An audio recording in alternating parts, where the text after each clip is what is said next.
Now on CoastTV News. Shortfall sparks session. Members of Delaware's General Assembly are weighing ways to avoid $400 million in loss in revenue. Inclusive Infrastructure Initiative, how Maryland State Highway Administration is working on updates to its Americans with Disabilities Act transition plan. Bright blue skies and breezy conditions on this Thursday on Delmarva, expecting winds that gust as high as 35 miles an hour. We'll talk about how long the dry weather is going to stick around. This is CoastTV News Midday.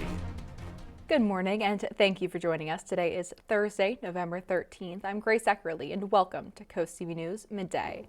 Starting off this morning, we're taking a live look into a sunny Ocean City. We're joined now by First Alert meteorologist Chris Mastrobono for a first look at your forecast today. Good morning, Chris.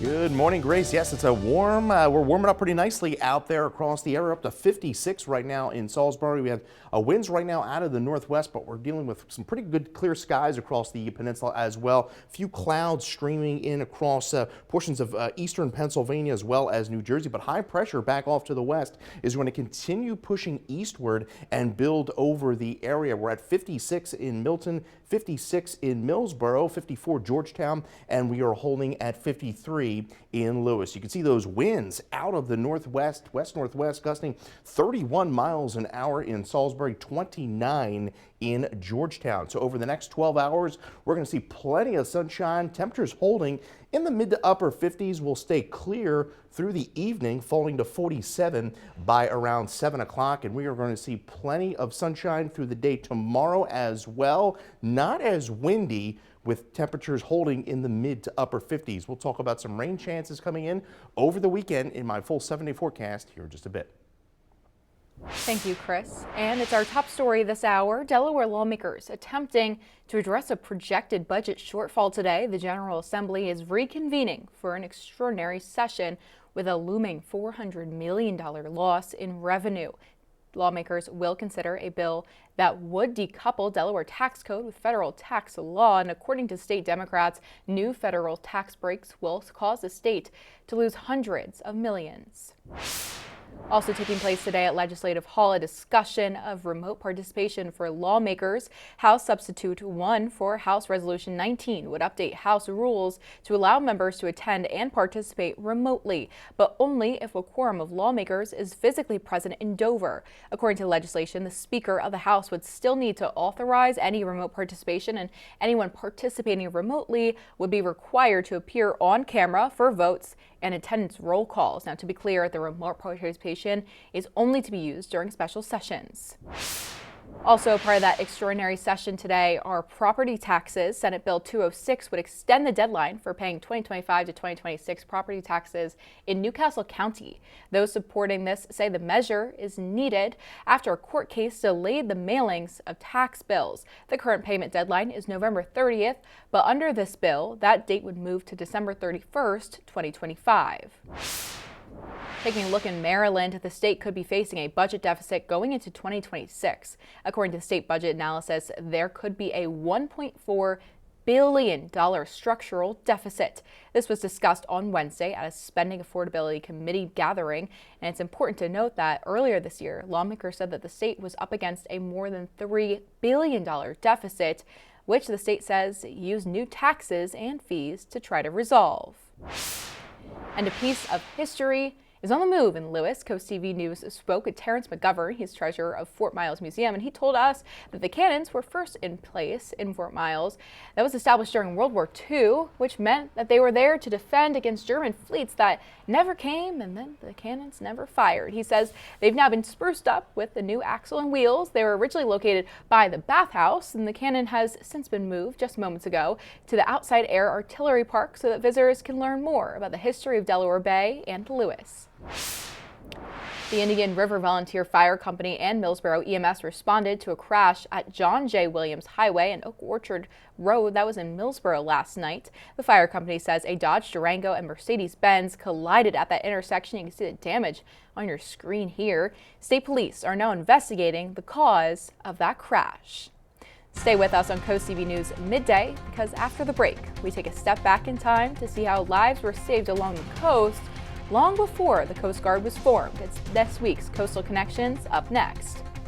It's been a beautiful morning with bright blue skies, but those winds have picked up. We're having a temperature there of 56 in Laurel. Winds are out of the west, gusting to near 30 miles an hour. Plenty of sunshine through the afternoon as we'll hold in the upper 50s. Congratulations to Karen Smith of Seaford, Delaware on winning an umbrella from CoastTV.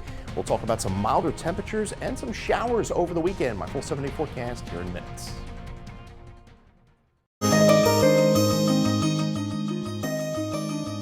Long before modern rescue boats and even radios, a group of local heroes saved hundreds using nothing but courage and some simple tools. In this week's Coastal Connection, reporter Kevin Zappe takes us to the nation's oldest life-saving museum right here on Delmarva. Before the Coast Guard, the U.S. Life Saving Service was dedicated to rescuing shipwrecked sailors.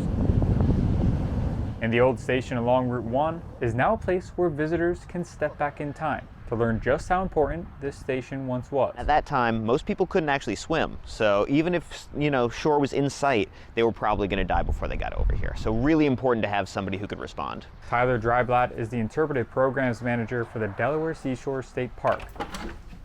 And he gave us a tour inside. Now let's say you were actually on patrol and you saw a ship in distress, right? You can't call them up on the cell phone, can't use a walkie-talkie. So the way you're going to alert your friends is by using a flare, these Cosden flares. After alerting everyone via flare, the real work started. Rescue crews sprinting to the boat room to move 1,000 pounds of gear to the water. So you're moving literally a ton of equipment, for miles on sand to the wreck and then starting your rescue. According to Dryblatt, the life-saving station responded to 60 wrecks and saved more than 400 lives. This job came with limited living space, little pay, and constant risk.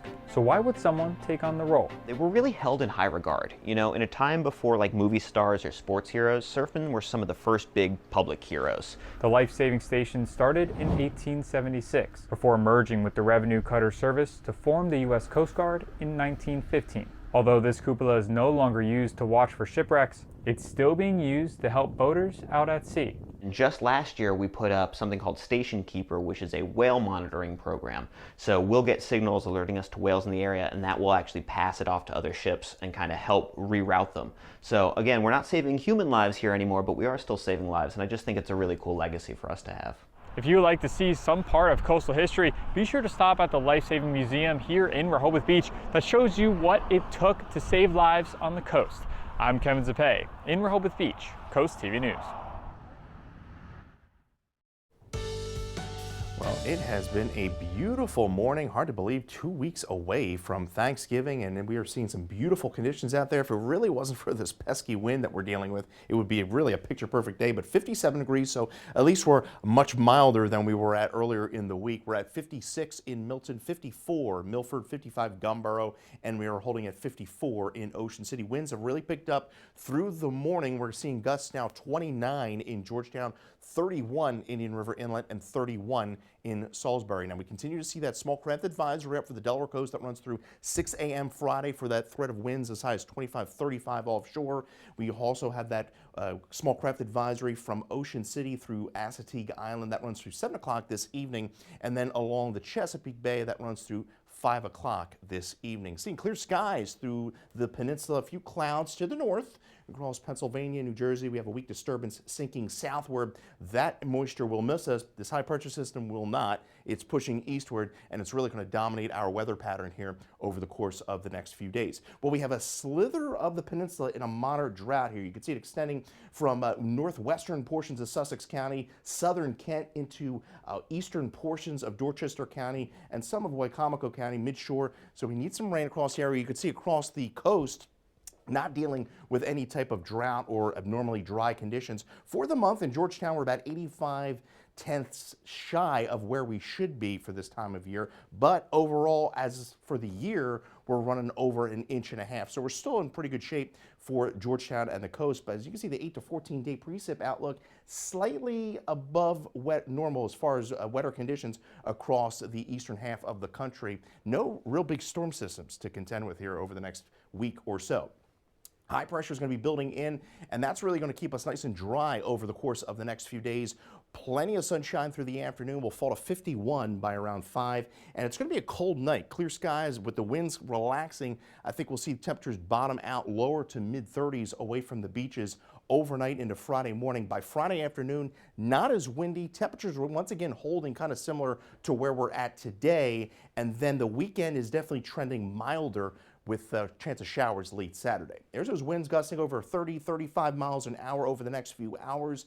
We'll see winds 25 into the evening, and then they'll begin to calm into the overnight. Temperatures rising to the 60s over the weekend, and that's thanks to a warm front that's going to be lifting through the region. So late shower chance Saturday, not a complete washout of a weekend. The rain chance is rather small, and then we're looking at rain chances early Sunday morning.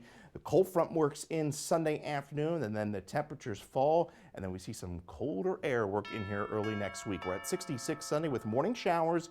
Better by the afternoon, sunshine. Temperatures are going to be falling. 50 for a high on Monday, and it's going to be a blustery 50. 49 on Tuesday, and temperatures moderate back to 55 on Wednesday. Grace.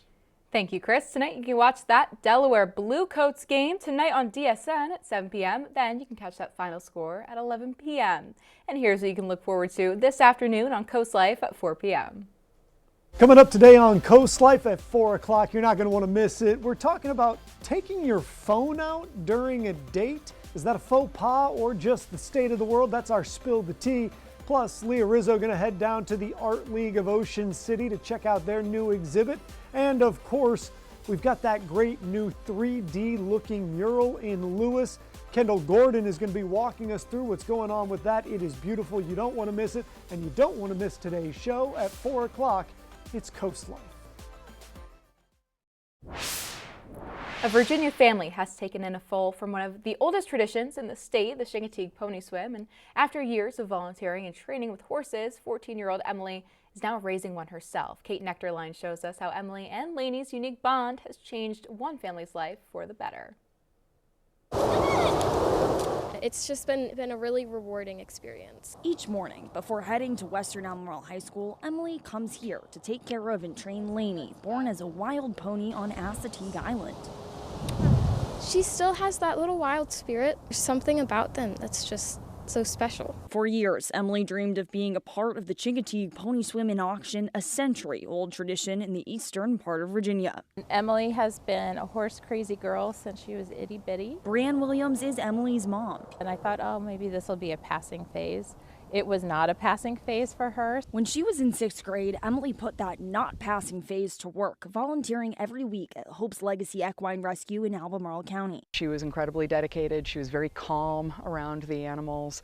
She learned all of their names. Maya Prue is the rescue's founder. Being responsible for something besides yourself, I think, is very important for children to learn. It was that dedication and experience that won Emily the Feather Fund Award, connecting her to the Chincoteague tradition. Every day I'd wake up and like, is this a dream? This summer, Emily and her mom headed to the eastern shore with a trailer in tow. As wild foals swam from Assateague to Chincoteague, Emily kept her eyes peeled for number 47 all the way up until the moment they won the bid. It was the best day of my life. Now Lainey has found a permanent home here on a farm in Crozet. Each day, rain or shine, before and after school, Emily comes here as the two form an even tighter bond. When someone is doing something that they love and they're meant to be doing, they come alive and have a different energy. Someday, Emily hopes to compete with Lainey, but for now, the two are happy just being together. I still see little bitty Emily when I see her, but I also see the young woman that she's turning into. I wouldn't trade it for the world. After 238 years, the U.S. Mint produced its last penny today. Earlier this year, Trump said he ordered the nation to stop making the penny, saying each one costs nearly 4 cents to create. The nickel, dime, and quarter will all remain in circulation, although the penny may seem obsolete to some consumers. Its removal is causing problems for some merchants who will now have to round prices either up or down, also creating a greater need for nickels, which are actually the most expensive coin to mint. Although today we say goodbye to the continued production of our copper 1 cent coin, let me be crystal clear. The penny remains legal tender. We have over 300 billion pennies that remain in circulation, and we encourage you to use them. The U.S. Treasurer also said that ending penny production will save the American taxpayer approximately $56 million a year. We have sunny skies in Dover. Temperatures are in the 50s across the region, 56 right now. Winds are picking up 30-35 miles an hour. Plenty of sunshine through the afternoon as we round out in the mid to upper 50s. You can get your latest forecast by calling our First Alert Weather phone. That 10-day forecast is up next. And now to a very serious water rescue happening on our coast. Chris, the dramatic rescue happened at Lewis Rehoboth Canal. It was an iguana rescue that surprised members at the Cape Water Tours. The business posted these photos. Chris and I don't even know where the iguana, how it got here, but. Wow, and those who rescued the iguana say it was returned home safely. I wonder if that was somebody's pet or something. Maybe. It must have been. You I think? feel like those don't show up here. Yeah. Well, we have some breezy conditions to deal with today along the coast. 56 degrees, plenty of sunshine. We continue those sunny skies into Friday. Saturday starts off with sun. We end with clouds and some showers overnight Saturday through Sunday. We're bumping those temperatures up to 66 on Sunday ahead of a strong cold front that will bring some cold, blustery conditions to start next week. Perfect iguana rescuing weather, Chris. Yes. Well, thank you, and thank you for joining us here on Coast TV News Midday. If you like more local news or weather, you can download our Coast TV News app, and don't forget to join us right back here for Coast TV News at 5. That's later this afternoon, and until then, have a great day.